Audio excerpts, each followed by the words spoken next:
ಆತ್ಮೀಯ ಸ್ನೇಹಿತರೆ ನಮಸ್ಕಾರ. ಗೆಳೆಯರೆ, ಸಿ.ಟಿ. ರವಿ ಮತ್ತು ಲಕ್ಷ್ಮೀ ಹೆಬ್ಬಾಳ್ಕರ್ ಪ್ರಕರಣದಲ್ಲಿ ಸಿ.ಟಿ. ರವಿಯವರ ಪರವಾಗಿ ಬಿಜೆಪಿ ನಾಯಕರು ನಿಂತ್ಕೊಳ್ತಾ ಇದ್ದರೆ, ಲಕ್ಷ್ಮೀ ಹೆಬ್ಬಾಳ್ಕರ್ ಅವರ ಪರವಾಗಿ ಸಿ.ಟಿ. ರವಿಯವರೇ ತಪ್ಪು ಮಾಡಿದ್ದಾರೆ ಅಂತ ಕಾಂಗ್ರೆಸ್ನ ನಾಯಕರು ನಿಂತ್ಕೊಳ್ತಾ ಇದ್ದಾರೆ. ಆದರೆ ಈಗ ಟ್ವಿಸ್ಟ್ ಅನ್ನೋ ಹಾಗೆ ಸಿ.ಟಿ. ರವಿಯವರ ಪರವಾಗಿ ಕಾಂಗ್ರೆಸ್ನ ಪ್ರಭಾವಿ ನಾಯಕರೊಬ್ಬರು ಬ್ಯಾಟ್ ಬೀಸಿದ್ದಾರೆ. ಸಿ.ಟಿ. ರವಿಯವರು ಮಾಡಿದ್ದು ಸರಿ ಅಂತ ಹೇಳೋದಕ್ಕೂ ಮೊದಲು ಕಾಂಗ್ರೆಸ್ ಸರ್ಕಾರ ಮಾಡಿದ್ದು ತಪ್ಪು ಅನ್ನುವಂತಹ ಅಭಿಪ್ರಾಯವನ್ನು ವ್ಯಕ್ತಪಡಿಸಿದ್ದಾರೆ. ಹಾಗಾದರೆ ಗೆಳೆಯರೆ, ಸಿ.ಟಿ. ರವಿಯವರ ಪರವಾಗಿ ಬ್ಯಾಟ್ ಬೀಸಿರುವಂತಹ ಕಾಂಗ್ರೆಸ್ ನಾಯಕ ಯಾರು? ಇದರ ಹಿಂದೆ ಏನಾದರೂ ರಾಜಕೀಯ ಉದ್ದೇಶಗಳು ಇವೆಯಾ ಅನ್ನೋದರ ಒಂದಷ್ಟು ಮಾಹಿತಿಯನ್ನು ನೋಡ್ತಾ ಹೋಗೋಣ. ಗೆಳೆಯರೆ, ಸಿ.ಟಿ. ರವಿ ಮತ್ತು ಲಕ್ಷ್ಮೀ ಹೆಬ್ಬಾಳ್ಕರ್ ನಡುವಿನ ಜಟಾಪಟಿ ದೊಡ್ಡ ಹಂಗಾಮವನ್ನೇ ಸೃಷ್ಟಿ ಮಾಡ್ತಾ ಇದೆ.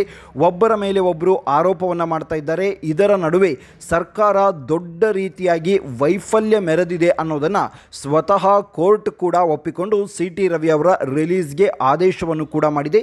ಇದೆಲ್ಲವೂ ಕೂಡ ನಿಮಗೆ ಗೊತ್ತಿರುವಂತಹ ವಿಚಾರ. ಆದರೆ ಈಗ ಸಿ.ಟಿ. ರವಿ ಅವರ ಪರವಾಗಿ ಕಾಂಗ್ರೆಸ್ನ ಪ್ರಭಾವಿ ನಾಯಕ ಸಚಿವ ಸತೀಶ್ ಜಾರಕಿಹೊಳಿ ಅವರು ಬ್ಯಾಟ್ ಬೀಸ್ತಾ ಇದ್ದಾರೆ. ಸಿ.ಟಿ. ರವಿ ಅವರ ಪರವಾಗಿ ಸಚಿವ ಸತೀಶ್ ಜಾರಕಿಹೊಳಿ ಅವರು ಯಾಕೆ ಬ್ಯಾಟ್ ಬೀಸ್ತಾ ಇದ್ದಾರೆ? ಸಿ.ಟಿ. ರವಿ ಅವರ ಪರವಾಗಿ ಸತೀಶ್ ಜಾರಕಿಹೊಳಿ ಅವರು ಏನಾದರೂ ಹೇಳಿಕೆ ಕೊಡೋದ್ರಿಂದ ಅವರಿಗೆ ವೈಯಕ್ತಿಕ ಲಾಭಗಳು ಏನಾದರೂ ಆಗುತ್ತಾ ಅನ್ನೋದನ್ನು ನೋಡ್ತಾ ಹೋಗೋಣ. ಗೆಳೆಯರೆ, ಸಿ.ಟಿ. ರವಿ ಅವರ ವಿಚಾರವಾಗಿ ಬಿಜೆಪಿಯವರು ಅಫ್ಕೋರ್ಸ್ ಸಿ.ಟಿ. ರವಿ ಅವರ ಪರವಾಗಿದ್ದಾರೆ. ಆದರೆ ಕಾಂಗ್ರೆಸ್ನ ಪ್ರಭಾವಿ ನಾಯಕ ಮತ್ತು ಬೆಳಗಾವಿಯ ಸಾಹುಕಾರ್ ಸತೀಶ್ ಜಾರಕಿಹೊಳಿ ಅವರು ಸಿ.ಟಿ. ರವಿ ಅವರ ಬೆಂಬಲವಾಗಿ ನಿಂತ್ಕೊಂಡಿದ್ದಾರೆ. ಅದಕ್ಕೆ ಸಿ.ಟಿ. ರವಿ ಅವರ ಪರವಾಗಿ ಸತೀಶ್ ಜಾರಕಿಹೊಳಿ ಅವರು ಹೇಳಿರುವಂತಹ ಮಾತು.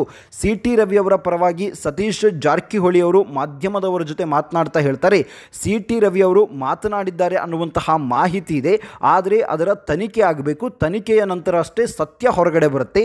ಆದರೆ ಸಿ.ಟಿ. ರವಿ ಅವರ ವಿಚಾರವಾಗಿ ಸರ್ಕಾರ ನಡೆದುಕೊಂಡಿದ್ದು ತಪ್ಪು.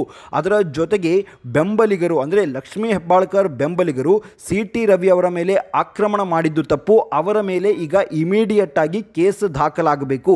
ಅದು ಇವರು ಯಾವ ರೀತಿಯಾಗಿ ಇಲ್ಲಿ ಗೂಂಡಾಗಿರಿ ಮಾಡ್ತಾ ಇದ್ದಾರೆ ಅಂದರೆ, ಸುವರ್ಣಸೌಧಕ್ಕೆ ಯಾರು ಬೇಕಾದರೂ ನುಗ್ಗಬಹುದು ಅನ್ನುವಂತಹ ಮೆಸೇಜ್ ಇವರು ಇಲ್ಲಿ ಕೊಡ್ತಾ ಇದ್ದಾರೆ. ಹಾಗಾಗಿ ಸುವರ್ಣಸೌಧಕ್ಕೆ ಯಾರೆಲ್ಲ ನುಗ್ಗಿದ್ರು, ಯಾರೆಲ್ಲ ಸಿ.ಟಿ. ರವಿ ಅವರನ್ನು ಎಳೆದಾಡಿದ್ರು ಮತ್ತು ಸಿ.ಟಿ. ರವಿ ಅವರ ಮೇಲೆ ಯಾರೆಲ್ಲ ಹಲ್ಲೆ ಮಾಡಿದ್ರಲ್ಲ ಅವರ ವಿರುದ್ಧ ತಕ್ಷಣವೇ ಕಾನೂನು ಕ್ರಮ ಆಗಬೇಕು ಮತ್ತು ಅವರ ಮೇಲೂ ಕೂಡ FIR ದಾಖಲಾಗಿ ಅವರನ್ನು ಕೂಡ ಬಂಧಿಸುವ ಕೆಲಸ ಆಗಬೇಕು. ಇದು ನಮ್ಮ ಸರ್ಕಾರ ಮಾಡಬೇಕು ಅಂತ ಒತ್ತಾಯಿಸ್ತೀನಿ ಅಂತ ಸಚಿವ ಸತೀಶ್ ಜಾರಕಿಹೊಳಿ ಅವರು ಈಗ ಸಿ.ಟಿ. ರವಿ ಅವರ ಪರವಾಗಿ ನಿಂತುಕೊಂಡಿದ್ದಾರೆ. ಗೆಳೆಯರೆ, ಇಲ್ಲಿ ಒಂದು ವಿಚಾರ ಏನು ಅಂದರೆ, ಕಾಂಗ್ರೆಸ್ನಲ್ಲಿ ಎಲ್ಲವೂ ಸರಿ ಇಲ್ಲ ಅನ್ನೋದು ಬಹಳ ದಿನಗಳಿಂದ ಗೊತ್ತಿರುವಂತಹ ವಿಚಾರ. ಆದರೆ ಎಲ್ಲವೂ ಕೂಡ ಸರಿಯಾಗಿದೆ ಅನ್ನೋ ತರಹ ತೋರಿಸ್ಕೊಂಡು ಹೋಗ್ತಾ ಇದ್ದಾರೆ. ಆದರೆ ರಾಜ್ಯ ಬಿಜೆಪಿಯ ತರಹ ಹಾದಿರಂಪ ಬೀದಿರಂಪ ಮಾಡ್ಕೊಳ್ತಾ ಇಲ್ಲ ಅನ್ನೋದಕ್ಕೆ ಇದೇ ಬೆಸ್ಟ್ ಎಕ್ಸಾಂಪಲ್. ಇಷ್ಟು ದಿನ ಕಾಂಗ್ರೆಸ್ನಲ್ಲಿ ಇದ್ದಂತಹ ಬಣಜಗಳ ನಿಮ್ಮೆಲ್ಲರಿಗೂ ಕೂಡ ಗೊತ್ತೇ ಇದೆ. ಲಕ್ಷ್ಮೀ ಹೆಬ್ಬಾಳ್ಕರ್ ಅವರು DK ಶಿವಕುಮಾರ್ ಅವರ ಬಣದವರು. ಲಕ್ಷ್ಮೀ ಹೆಬ್ಬಾಳ್ಕರ್ ಅವರ ವಿರುದ್ಧವಾಗಿ ಅಥವಾ ಲಕ್ಷ್ಮೀ ಹೆಬ್ಬಾಳ್ಕರ್ ಅವರ ಒಂದು ಸಣ್ಣ ಮಿಸ್ಟೇಕ್ ಕಂಡರೂ ಕೂಡ ಅದನ್ನು ಸಾಹುಕಾರ್ ಸತೀಶ್ ಜಾರಕಿಹೊಳಿ ಬಹಳ ಅಂದರೆ ಬಹಳ ಪ್ಲಸ್ ಆಗಿ ನೋಡ್ಕೊಳ್ತಾರೆ. ಈಗ ಸತೀಶ್ ಜಾರಕಿಹೊಳಿ ಅವರು ಈ ವಿಚಾರವಾಗಿ ಹೇಳಿರೋದ್ರಿಂದ ಸತೀಶ್ ಜಾರಕಿಹೊಳಿ ಅವರ ಮೇಲೆ ಬೆಳಗಾವಿ ಮತ್ತು ಕರ್ನಾಟಕದ ಜನರ ನಂಬಿಕೆಯಲ್ಲಿ ಹೆಚ್ಚಾಗುತ್ತೆ. ಯಾಕೆಂದರೆ ಸತೀಶ್ ಜಾರಕಿಹೊಳಿ ಅವರು ಕಾನೂನು ಪರವಾಗಿದ್ದಾರೆ. ಅವರು ಕಾನೂನು ಕ್ರಮಕ್ಕಾಗಿ ಅವರು ರೆಡಿಯಾಗಿದ್ದಾರೆ. ಆದರೆ ತಮ್ಮ ಸರ್ಕಾರವೇ ಮಾಡಿರುವ ತಪ್ಪನ್ನು ಅವರು ಸಮರ್ಥಿಸಿಕೊಳ್ತಾ ಇಲ್ಲ. ತಮ್ಮ ಸರ್ಕಾರ ತಪ್ಪು ಮಾಡಿರೋದನ್ನು ಅವರು ಓಪನ್ ಆಗಿ ಒಪ್ಕೊಂಡಿದ್ದಾರೆ. ಆ ಒಂದು ಕಾರಣಕ್ಕಾಗಿ ಸತೀಶ್ ಜಾರಕಿಹೊಳಿ ಅವರ ಮೇಲೆ ನಂಬಿಕೆಯೂ ಕೂಡ ಜಾಸ್ತಿ ಆಗುತ್ತೆ. ಅದರ ಜೊತೆಗೆ ಗೆಳೆಯರೆ, ಇಲ್ಲಿ DK ಶಿವಕುಮಾರ್ ಅವರ ಹೆಸರು ಕೂಡ ಕೇಳಿ ಬರ್ತಾ ಇದೆ. ಏನು ಅಂದರೆ, ಈ ರೀತಿಯಾಗಿ ಹಲ್ಲೆ ಮಾಡೋದಕ್ಕೆ ಕೇಳಿದ್ದು ಮತ್ತು ಪೊಲೀಸರು ಸಿ.ಟಿ. ರವಿ ಅವರ ಮೇಲೆ ಇಷ್ಟು ಬಹಳ ಅಂದರೆ ಬಹಳ ಅಮಾನವೀಯವಾಗಿ ನಡ್ಕೊಂಡಿದ್ದಕ್ಕೆ ಕಾರಣ DK ಶಿವಕುಮಾರ್ ಅಂತ ಹೇಳಲಾಗ್ತಾ ಇದೆ. ಅದರ ಜೊತೆಗೆ ಗೆಳೆಯರೆ, DK ಶಿವಕುಮಾರ್ ಮತ್ತು ಸತೀಶ್ ಜಾರಕಿಹೊಳಿ ಅವರ ನಡುವೆ ಇರುವಂತಹ ಜಟಾಪಟಿ ನಿಮಗೂ ಕೂಡ ಗೊತ್ತು. ಹಾಗಾಗಿ DK ಶಿವಕುಮಾರ್ ಅವರನ್ನು ಇಲ್ಲಿ ಒಂದು ರೀತಿಯಾಗಿ ಮಣಿಸೋದಕ್ಕೆ ಸತೀಶ್ ಜಾರಕಿಹೊಳಿ ಅವರಿಗೆ ಸಿಕ್ಕಂತಹ ಅಸ್ತ್ರ ಇದು. ಯಾಕೆಂದರೆ ಸತೀಶ್ ಜಾರಕಿಹೊಳಿ ಅವರು ಕೂಡ ಮುಂದಿನ ಮುಖ್ಯಮಂತ್ರಿ ರೇಸ್ನಲ್ಲಿದ್ದಾರೆ. ಹಾಗಾಗಿ ಸತೀಶ್ ಜಾರಕಿಹೊಳಿ ಅವರ ಒಂದೊಂದು ಹೇಳಿಕೆ ಆಯ್ಕೆಯೂ ಕೂಡ ಇಲ್ಲಿ ಬಹಳ ಪ್ರಾಮುಖ್ಯತೆಯನ್ನು ವಹಿಸುತ್ತೆ. ಆ ಒಂದು ಕಾರಣಕ್ಕಾಗಿಯೇ ಸತೀಶ್ ಜಾರಕಿಹೊಳಿ ಇಲ್ಲಿ ಯಾರ ಪರವಾಗಿಯೂ ನಿಲ್ಲಲಿಲ್ಲ.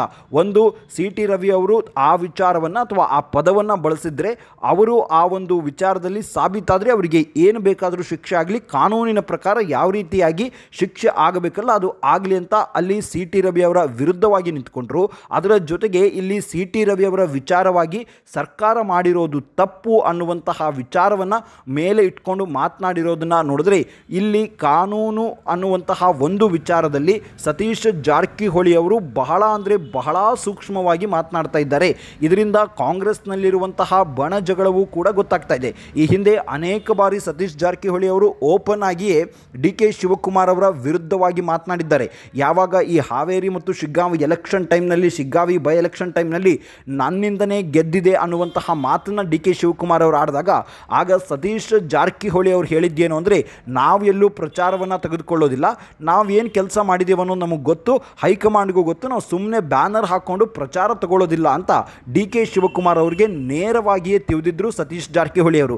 ಈಗ ಮತ್ತೊಮ್ಮೆ ಅದೇ ಕೆಲಸವನ್ನು ಮಾಡಿದ್ದಾರೆ. ಏನು ಅಂದರೆ ಸಿ ಟಿ ರವಿ ಅವರ ವಿಚಾರವಾಗಿ ಸರ್ಕಾರ ಮಾಡಿರೋದು ತಪ್ಪು ಅಂತ ಹೇಳುವ ಮೂಲಕ, ಈ ಮೂಲಕ ಕಾಂಗ್ರೆಸ್ನಲ್ಲಿಯೂ ಕೂಡ ಬಣ ಜಗಳ ಇರೋದು ಗೊತ್ತಾಗಿದೆ. ಈ ವಿಚಾರ ಸತೀಶ್ ಜಾರಕಿಹೊಳಿ ಅವರಿಗೆ ಬಹಳ ಅಂದರೆ ಬಹಳ ಪ್ಲಸ್ ಆಗುತ್ತೆ. ಈ ರೀತಿಯಾಗಿ ಮಾತನಾಡಿರೋದ್ರಿಂದ ಸತೀಶ್ ಜಾರಕಿಹೊಳಿ ಅವರಿಗೆ ಬಹಳ ಪ್ಲಸ್ ಆಗುತ್ತೆ. ಅದರ ಜೊತೆಗೆ ಬೆಳಗಾವಿಯಲ್ಲಿ ಸತೀಶ್ ಜಾರಕಿಹೊಳಿ ಅವರು ತಮ್ಮ ಆ ಒಂದು ಆಧಿಪತ್ಯ ಏನಿದೆಯಲ್ಲ ಅದನ್ನು ಸಾಧಿಸಲು ಕೂಡ ಇದು ಬಹಳ ಸಹಕಾರಿಯಾಗುತ್ತೆ. ಯಾಕೆಂದರೆ ಬೆಳಗಾವಿ ಗ್ರಾಮೀಣ ಭಾಗದಲ್ಲಿ ಮತ್ತು ಬೆಳಗಾವಿ ನಗರ ಪ್ರದೇಶದಲ್ಲಿ ಜಾರಕಿಹೊಳಿ ಅವರಿಗಿಂತ ಲಕ್ಷ್ಮೀ ಹೆಬ್ಬಾಳ್ಕರ್ ಅವರ ಹೋಲ್ಡ್ ಸ್ವಲ್ಪ ಜಾಸ್ತಿ ಇದೆ. ಹಾಗಾಗಿ ಸತೀಶ್ ಜಾರಕಿಹೊಳಿ ಅವರು ಅಲ್ಲಿ ತಮ್ಮ ಆಧಿಪತ್ಯವನ್ನು ಸಾಧಿಸಬೇಕು ಅಂತ ಬಹಳ ಪ್ರಯತ್ನವನ್ನು ಪಡ್ತಾ ಇದ್ದಾರೆ. ಅದನ್ನು ಮಾಡೋದಕ್ಕೆ ಈಗ ಸತೀಶ್ ಜಾರಕಿಹೊಳಿ ಅವರಿಗೆ ಸರಿಯಾದ ಒಂದು ಟೈಮ್ ಬಂದಿದೆ. ಹಾಗಾಗಿ ಅವರು ಸಿ ಟಿ ರವಿ ಅವರ ಪರವಾಗಿ ನಿಂತ್ಕೊಂಡಿದ್ದಾರೆ ಅಂತ ಪೊಲಿಟಿಕಲ್ ಅನಲೈಸಿಸ್ಗಳು ಹೇಳ್ತಾ ಇದ್ದಾವೆ. ಇದರ ಹೊರತಾಗಿಯೂ ಕೂಡ ಬಹಳ ಜನ ಇದ್ದಾರೆ. ಕಾಂಗ್ರೆಸ್ನ ಬಹಳ ಜನ ಶಾಸಕರು ಮಾತನಾಡಿದ್ರು, ಬಹಳ ಜನ ಎಮ್ ಎಲ್ ಎಗಳು ಮಾತನಾಡಿದರು, ಬಹಳ ಜನ ಎಂ ಪಿಗಳು ಕೂಡ ಮಾತನಾಡಿದರು ಮತ್ತು ಎಮ್ ಎಲ್ ಸಿಗಳು ಕೂಡ ಮಾತನಾಡಿದರು.